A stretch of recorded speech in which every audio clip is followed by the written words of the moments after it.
ஜனங்க மத்தியில ஒரு எமோஷனலை உருவாக்கி என் மேல இப்படி பழி போட்டுட்டாங்க, நான் ஊழலை எதிர்க்க வர அப்படிங்கிற காரணத்தினாலதான் இந்த ஊழலெல்லாம் செய்யக்கூடிய இந்த கட்சிகள் எல்லாரும் ஒன்று சேர்ந்து என்னை எதிர்க்கிறாங்க.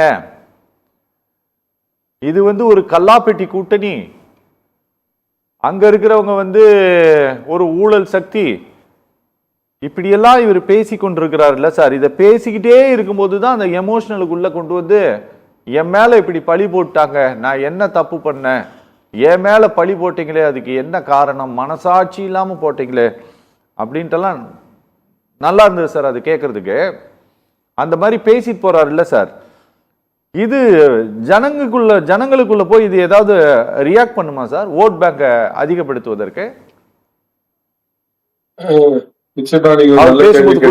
அப்புறமேட்டு நீங்க பேசிக்கங்க. அவர் என்ன பேசினாலும் அமைதியா இருங்க, தயவு செஞ்சு சொல்றேன். கலைஞர் டிவியில் இருக்கிற திருமாவேலன் அப்படிங்கிற அருமையான ஸ்கிரிப்ட் ரைட்டர் முதலமைச்சருக்கு கிடைச்சிருக்காரு. அவர் எழுதி கொடுக்கறது முதலமைச்சர் அற்புதமா தேடி பிரார்த்தனை அட்டகாசமா அவரே சொந்த கருத்து பேசுற மாதிரி பேசுவாரு. ஜான் ஆரோக்கியசாமின்னு ஒரு இன்சைடு ஸ்கிரிப்ட் இவருக்கு கிடைச்சிருக்கிறாரு. அந்த ஆரோக்கியம் என்ன எழுதி கொடுக்குறாரோ அதை எமோஷனலா படத்துல எப்படி டைரக்டர் எழுதி கொடுக்கறது கரெக்டா டெலிவரி பண்றாரோ அந்த மாதிரி டெலிவரியில நாளுக்கு நாள் கொஞ்சம் இம்ப்ரூவ்மெண்ட் தெரியுது. அதாவது முதல்ல எல்கோட ஆரம்பிச்சாரு, இப்ப இந்த டெலிவரி டைமிங் எமோஷனு, அதாவது ஸ்கிரீன்ல எனக்கு முன்னாடி பேசுற நண்பர் சொன்னார், இவரோட கேக்குதா சார்? கேக்குது பேசலாம் சார். ஆமா, அவர் சொன்னாரு ஆசியாவிலேயே உலகத்திலேயே ஒரு பெரிய பணக்காரர்களா திகழக்கூடிய கருணாநிதி குடும்பத்தை சேர்ந்த இப்ப முதலமைச்சர் மரியாதைக்குரிய திரு ஸ்டாலின் அவருடைய பேர்ல பார்த்தா சொந்த கார் கூட இல்ல, வீடு கூட இல்லைன்னு போன தடவை அபிடவிட் பண்ணியிருந்தாங்க. அண்ணா திமுக, திமுக, பாஜக, காங்கிரஸ் அத்தனை பேருமே பாத்தீங்கன்னா தேர்தல் அபிடவிட்ல உண்மைக்கு மாற பொய்யான தகவலை தான் குறிப்பிடுவாங்க. ப. சிதம்பரம் பாத்தீங்கன்னா மிகப்பெரிய கோடீஸ்வரர். அவருடைய இதுல பாத்தீங்கன்னா அவரு பார்த்தா 10 கோடிக்கு தான் நான் சொத்துக்கு அதிபதி, பேங்க்ல 7 கோடி கடன் இருக்குதுன்னு எந்த கட்சியும் விதிவிலக்கல்ல. Point number 1.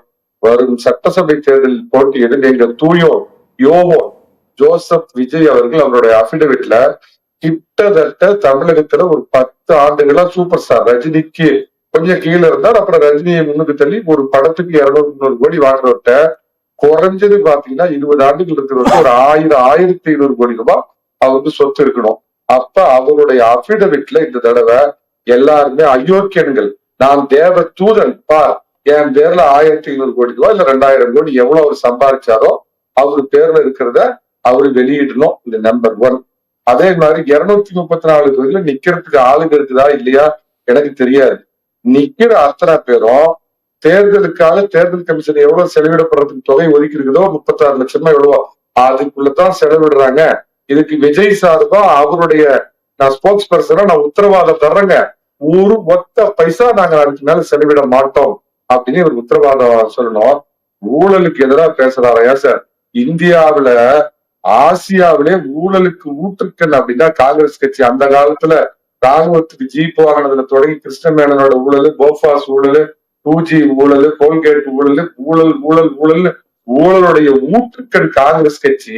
ஆனா அந்த காங்கிரஸ் கட்சி கூட்டணிக்கு வருமானு நாக்க தொங்க போட்டுக்கிட்டு நம்ம பனைவு பண்ணையார் காத்துட்டு இருக்கிறாரு. நான் உண்மையாலுமே நம்புறேன் சார், எல்லா அரசியல் கட்சியோட தூய யோகான் இவரு.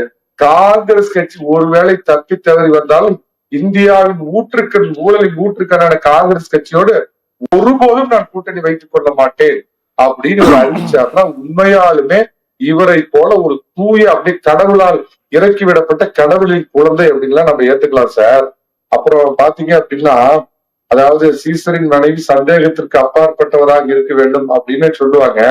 புலி படத்துல நான் அன் அக்கௌண்ட்ல 5 கோடி ரூபாய் நான் பணம் பெற்றது உண்மைன்னு அபிடவிட் தாக்கல் பண்ணி அவருக்கு எதிராக வருமான வரித்துறை வழக்கு நடந்துட்டு இருக்குது.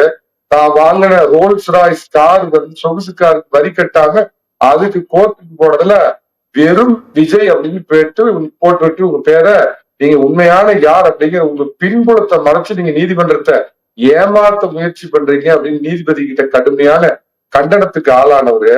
இப்படிப்பட்டவரு அதே மாதிரி அவர் சொல்லுவாரு, இவர் படத்துல என்னைக்காவது இந்த 15 வருஷத்துல வந்த படத்துல பிளாக்ல டிக்கெட் எடுத்தாங்கன்னா என் ரசிகர் கண்மணிகளா, என் குஞ்சுகளா, எந்த விதத்துலயும் நான் ஊழலுக்கு அப்பாற்பட்டவன், நீங்க யாரும் விற்க கூடாது டிக்கெட்டை, வித்தீங்கன்னா உங்களை மன்றத்தை விட்டு நீக்கிடுவேன் அப்படின்னு என்னைக்காவது அறிவிச்சு இந்த யோகம் ஊழலை அப்படியே அந்த அங்க ஒருத்தன் ஏமாத்தி ஜெயிலுக்கு போறான அரவிந்த் கெஜ்ரிவால், நான் தொடப்பத்தை எடுத்து தொடக்கிறேன்னு கஜானாவெல்லாம் மொத்தமா தொடச்செல்லாம் எடுத்து உள்ள சுட்டிட்டு போய் ஜெயில உட்காந்துருந்தான. அந்த மாதிரி இவர் அவ்வளவு பெரிய தூய சக்தியா?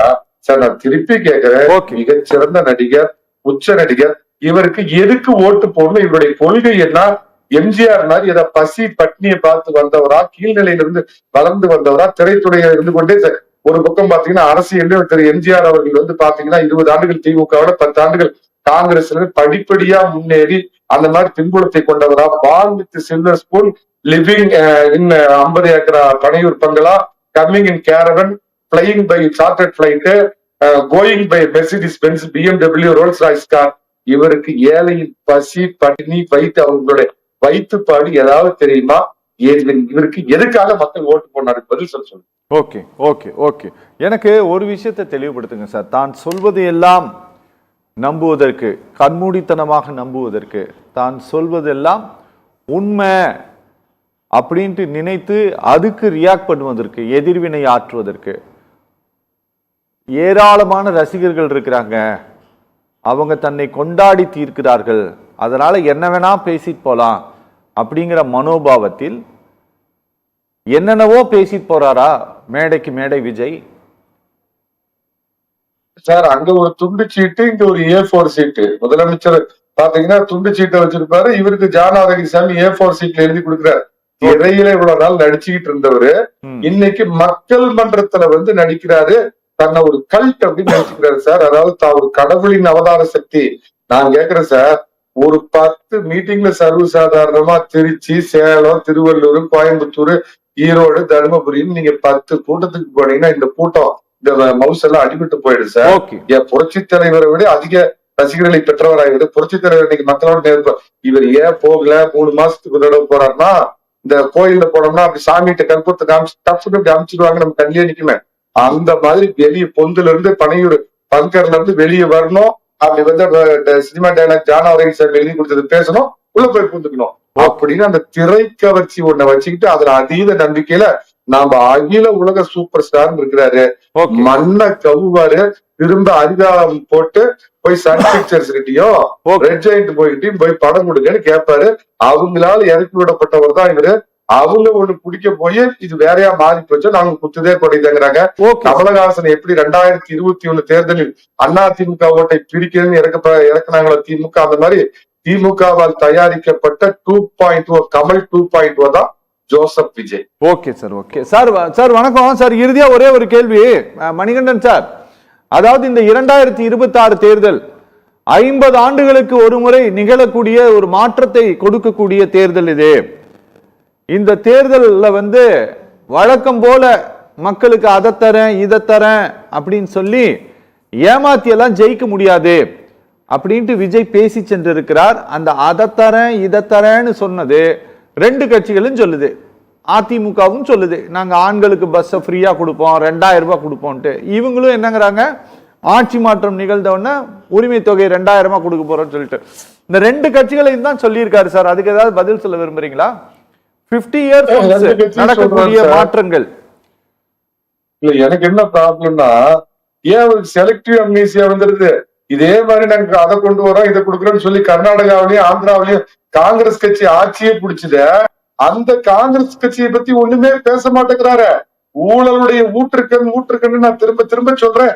காங்கிரஸ் கட்சியை பத்தி நான் எக்காரணம் கொண்டு காங்கிரஸோட கூட்டணி வைக்க மாட்டோம் அப்படின்னு சொல்றதுல இருந்து, இந்த யோகியனுங்க கிராமப்புறத்துல ஒரு பழமொழி சொல்லுவாங்க பாத்தீங்களா, யோகியவரா சொம்ப எடுத்து உள்ள வைய அப்படின்பாங்களா. அதுக்கு அவர் விளக்கம் சொல்லிட்டாரு சார். ஏன் சார் நீங்க வேற? அதுக்கு அவர் சொல்லிட்டாரு, திமுகவை கோட் பண்ணி சொன்னாரு, இந்த தேர்தல் வந்து என்டிஏவுக்கும் தமிழ்நாட்டுக்கும் நடக்கிற தேர்தல்ட்டு. இது என்ன பார்லிமெண்ட் எலெக்ஷன் ஒன்னும் நடக்கல, ஸ்டேட் எலெக்ஷன் தான் நடக்குது. ஏன் இப்படி பேசிட்டு அவர் சொல்லிட்டாரு. அதனால காங்கிரஸ் பத்தி பேசல விட்டுருங்க. தமிழ்நாட்டுல இருக்கிற உண்மைக்காலம் 7.5 இல்லாத 4.5 ஆண்டு நல்லாட்சி கொடுத்த பழனிசாமி வேண்டுமா, திராவிட மாடல் ஆட்சி கொடுத்த ஸ்டாலின் வேண்டுமாங்கிறப்ப சின்ன பையன் தத்து பிள்ளை நல்ல பகட்டு வீட்டு மாடி வீட்டுக்குள்ள வந்து விளையாண்டு பாக்குது. களத்திலேயே இல்லாத ஓடுற 2 கட்சியை பார்த்து பக்கத்துல என்ன 10-15 வருஷம் ஓட சொல்லுங்க. 50 வயசுல தலைக்கு வேணா டோப்பா வச்சுட்டு சின்ன வயசா தெரியல, 50 வயசு இன்னும் ஒரு 10 வயசு ஓட சொல்லுங்க. ஓடுனால் ஒரு வேளை களத்துல நிக்கலாம். ஒன்னே ஒண்ணு கேக்குறேங்க, இது நீங்க சொன்னது ஒண்ணு கரெக்ட் தான்.